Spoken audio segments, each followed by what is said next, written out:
ఘన చరిత్ర కలిగినటువంటి తెలుగుదేశం పార్టీ ప్రస్థానంలో హిందూపురం అసెంబ్లీ నియోజకవర్గానికి ఒక ప్రత్యేకమైనటువంటి స్థానం ఉంది.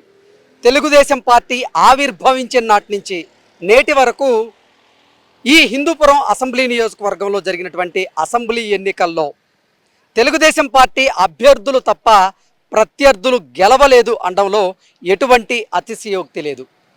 తెలుగుదేశం పార్టీ ఆవిర్భవించిన నాటి నుంచి నేటి వరకు ఇక్కడ తెలుగుదేశం పార్టీ బలపరిచినటువంటి అభ్యర్థులే ఘన విజయాన్ని సాధిస్తూ వచ్చారు. తెలుగు ప్రజల హృదయాల్లో చిరస్థాయిగా నిలిచిపోయినటువంటి మహానాయకుడు, విశ్వవిఖ్యాత నట సార్వభౌమ నందమూరి తారక రామారావు గారు కూడా ఇదే అసెంబ్లీ నియోజకవర్గానికి గతంలో ప్రాతినిధ్యం వహించారు. ఆ తరువాత ఆయన వారసులైనటువంటి నందమూరి హరికృష్ణ గారు కూడా ఇదే అసెంబ్లీ నియోజకవర్గానికి ఒకసారి ఆయన ప్రాతినిధ్యం వహించారు. 2014 నుంచి ఇప్పటి వరకు నందమూరి బాలకృష్ణ గారు ఈ హిందూపురం అసెంబ్లీ నియోజకవర్గానికి ప్రాతినిధ్యం వహిస్తూ వస్తూ ఉన్నారు. హిందూపురం అసెంబ్లీ నియోజకవర్గానికి నందమూరి బాలకృష్ణ గారు శాసనసభ్యులుగా ఎన్నికైన తరువాత ఈ అసెంబ్లీ నియోజకవర్గం రూపురేఖలే మారిపోయాయి అనడంలో ఎటువంటి అతిశయోక్తి అయితే లేదు. కారణం ఏంటంటే 2014 నుంచి 2019 మధ్యకాలంలో హిందూపురం అసెంబ్లీ నియోజకవర్గంలో అనేక అభివృద్ధి కార్యక్రమాలకి నందమూరి బాలకృష్ణ గారు శ్రీకారం చుట్టారు. అందులో భాగంగానే ఈ పట్టణ ప్రజల దాహార్తిని తీర్చేందుకు 194 కోట్ల రూపాయల వ్యయంతో ఇక్కడ శాశ్వత మంచినీటి పరిష్కారాన్ని అందిస్తూ వాటర్ ట్రీట్మెంట్ ప్లాంట్ని ఆయన ఏర్పాటు చేయడం జరిగింది. అలాగే 24 కోట్ల రూపాయలు వెచ్చించి ఇక్కడ మార్కెట్కి నూతన భవన నిర్మాణాన్ని ఆయన చేయడం జరిగింది. అలాగే 20 కోట్ల రూపాయలు వెచ్చించి మాతా శిశు వైద్యశాలని ఆయన నిర్మించడం జరిగింది. 4 కోట్ల రూపాయలను వెచ్చించి ఇక్కడ పశు సంరక్షణ కోసం కూడా వెటర్నరీ హాస్పిటల్ని ఆయన నిర్మించడం జరిగింది. దాంతోపాటుగా 120 కోట్ల రూపాయలు వెచ్చించి ఈ నియోజకవర్గం వారీగా ఉన్నటువంటి పేదలు ఎవరైతే ఉన్నారో వారి కోసం 2800 పక్కా ఇళ్లను నిర్మించి వారికి ఇవ్వడం జరిగింది. దాంతోపాటుగా 80 కోట్ల రూపాయలు వెచ్చించి నియోజకవర్గ వారీగా వివిధ అభివృద్ధి కార్యక్రమాలు చేస్తూ దాంట్లో భాగంగా బీటీ రోడ్లను నిర్మించడం జరిగింది.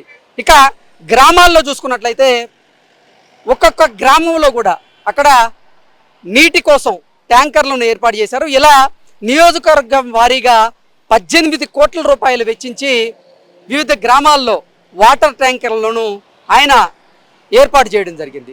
దాంతోపాటుగా గ్రామీణ ప్రాంతాలలో ఆయన సీసీ రోడ్లను నిర్మించారు, డ్రైనేజీ వ్యవస్థను ఏర్పాటు చేశారు. దాంతోపాటుగా అక్కడ శాశ్వతమైనటువంటి తాగునీటి ఏర్పాట్లను కూడా ఆయన చేయడం జరిగింది.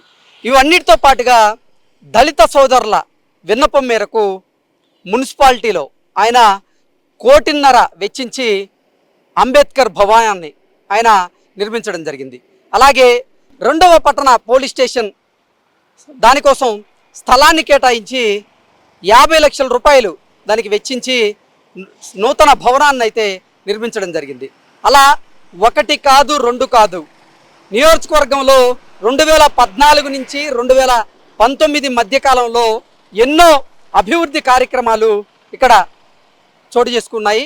అలాగే 2019 నుంచి 2024 మధ్యకాలంలో అంటే వైఎస్ఆర్సీపీ ప్రభుత్వ హయాంలో జగన్మోహన్ రెడ్డి ముఖ్యమంత్రిగా ఉన్నప్పటికీ ఈ నియోజకవర్గంలో బాలకృష్ణ గారు తన సొంత ఖర్చులతో తన తండ్రి గారైనటువంటి స్వర్గీయ నందమూరి తారక రామారావు గారి పేరు మీద ఎన్టీఆర్ ఉచిత ఆరోగ్య రథాన్ని ఏర్పాటు చేసి ఎవరైతే వైద్యం ఎవరికైతే భారంగా మారిందో వారి కోసం ఈ ఆరోగ్య రథాన్ని ఈ నియోజకవర్గంలో ఉన్నటువంటి అన్ని గ్రామాల్లో అలాగే పట్టణాల్లో ఉన్నటువంటి అన్ని వార్డుల్లో కూడా దాన్ని తిప్పుతూ 200 వ్యాధి నిర్ధారణ పరీక్షలు అక్కడ చేయిస్తూ ఉచితంగా మందుల పంపిణీ కూడా చేయించారు. అలాగే కరోనా కష్టకాలంలో కూడా తన సొంత డబ్బును వెచ్చించి ఇక్కడ పీపీ కిట్లను అలాగే కరోనా కిట్లను వారికి కావాల్సినటువంటి మందులను వెంటిలేటర్లను వీటన్నింటినీ కూడా ఏర్పాటు చేయడం జరిగింది. అలాగే మున్సిపాలిటీలో ఉన్నటువంటి ఈ ప్రభుత్వ ఆసుపత్రి ఏదైతే ఉందో ఆ ప్రభుత్వ ఆసుపత్రిలో 5 కోట్ల రూపాయలు వెచ్చించి డయాలసిస్ సెంటర్ని అయితే ఆయన ఏర్పాటు చేయడం జరిగింది. అంతకు ముందు వరకు ఇక్కడ ఎవరైతే కిడ్నీ వ్యాధిగ్రస్తులు ఉన్నారో వారు డయాలసిస్ చేయించుకునేందుకు బయటకు వెళ్ళి ఇబ్బందులు ఎదుర్కోవాల్సినటువంటి పరిస్థితి అయితే ఉండేది. అది గ్రహించినటువంటి నందమూరి బాలకృష్ణ గారు ప్రభుత్వ ఆసుపత్రిలో ఆయన డయాలసిస్ సెంటర్ని ఏర్పాటు చేసి ఎంతోమంది కిడ్నీ రోగులకైతే ఆయన సేవలు అందిస్తూ ఉన్నారు. ఇలా ఒకటి కాదు రెండు కాదు చెప్పుకుంటూ పోతే ఆయన ఈ హిందూపురం నియోజకవర్గానికి శాసనసభ్యులుగా ఎన్నికైన తరువాత నిజంగా ఈ హిందూపురం అసెంబ్లీ నియోజకవర్గం అయితే అభివృద్ధి బాటలో దూసుకు వెళ్తుంది అనడంలో అతిశయోక్తి అయితే లేదు. ఇంత చేస్తున్నప్పటికీ వైఎస్ఆర్సీపీ నేత, వైఎస్ఆర్సీపీ అధికార ప్రతినిధి అయినటువంటి యాంకర్ శ్యామల గారు హిందూపురానికి వచ్చి బాలకృష్ణ గారి మీద అవాక్కులు చెవాక్కులు పేలుతూ అసలు నందమూరి బాలకృష్ణ గారు హిందూపురం అసెంబ్లీ నియోజకవర్గానికి ఎమ్మెల్యేగా ఉంటే ఎంత లేకపోతే ఎంత అంటూ ఆవిడ అనుచితమైనటువంటి వ్యాఖ్యలు చేసినటువంటి నేపథ్యంలో హిందూపురంలో ఉన్నటువంటి ప్రజలు అలాగే ఈ పట్టణంలో నివసిస్తున్నటువంటి ఎంతోమంది నిజంగా శ్యామల గారి వ్యాఖ్యలను అయితే ఖండిస్తూ ఉన్నారు. శ్యామల గారు, మీరు ఈ నియోజకవర్గంలో ఒకసారి పర్యటించి చూడండి. ఈ నియోజకవర్గంలో మాకు ఎటువంటి ఇబ్బందులు అయితే లేవు.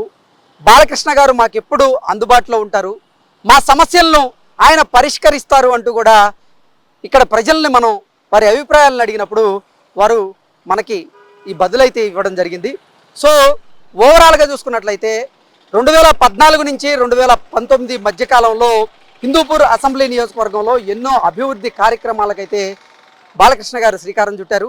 హంద్రీనీవా కాలువ దానికి సంబంధించి చంద్రబాబు గారితో మాట్లాడి చంద్రబాబు గారిని ఒప్పించి కొన్ని నిధులను అయితే ఇక్కడ మంజూరు చేయించుకున్నారు.